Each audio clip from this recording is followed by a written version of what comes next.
Hi everybody, Mischa here with Word of the Day, and there it is, Palimpsest.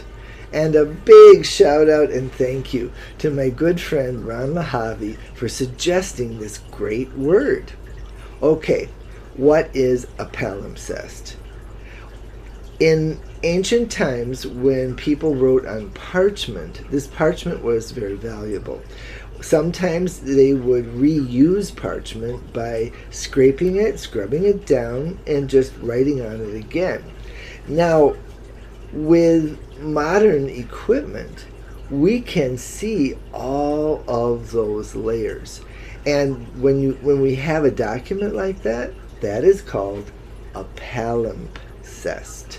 And man, they are a gold mine. In the Vatican, they found one that the bottom layer was all this writing from Cicero that nobody had ever seen before. Okay, so that is the literal meaning of palimpsest. And when you understand how it came into English, this makes sense. First of all, we get it from Greek to Latin to English, and it comes into English in 1661 in the writings of a naturalist named Robert Lovell. Now, this is before the scientific method, so of course he's looking for scientific information from the ancients, and that is how he became so familiar with these old documents and palimpsests, and that's why he brings it into English. He needs to use it to talk about these things. Okay, the big story as far as I'm concerned is the fact that as a metaphor being used figuratively, palimpsest is amazing. Think of it this way. Anything that can be layered in time, anything that can have historical layering of time, that thing can be looked at as a palimpsest. So, for example, not just the texts that we were talking about, but also cities. Cities, when you dig those cities up, they're in layers, right? Archaeological sites. The psychological history of yourself can be seen in layers, historical layers.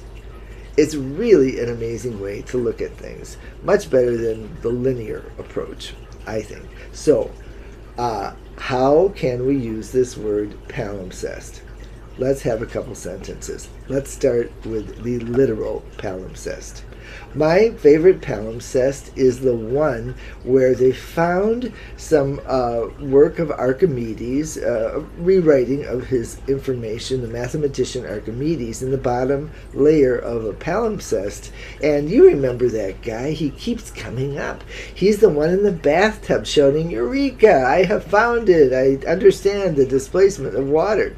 His stuff, they found that in a palimpsest. Okay, now let's look at it metaphorically in terms of, say, archaeology. The city of Troy is a palimpsest. It's hard to say sometimes. A palimpsestic mound where you have layers that represent time periods and civilizations. Layer 6, they think that's the one for the Battle of Troy. Can you believe that? 9 layers, and that's on layer 6? Anyhow, okay, now my personal palimpsest. When I look at my own life in terms of being layers of history instead of linear, what I realize is that some of my attitudes and behaviors, which may not make much sense, might be coming from layers underneath that are influencing me, but maybe I don't know what they are. Whoa, isn't that great? So, palimpsest, try to use it. It can be hard to say, but let's say that you get interested in archaeology because of this video and you want to read a book like this one. Have we got that? Yes. This is Greek Treasure. It is the story of Hermann Schliemann, and he's the guy that dug up Troy. Quite clumsily, as it turns out, but He was the one. So if you like books like this, let's not buy them from the big boys. Let's support independent booksellers by clicking above or below bookshop.org/shop/word of the day, and I'll see you later.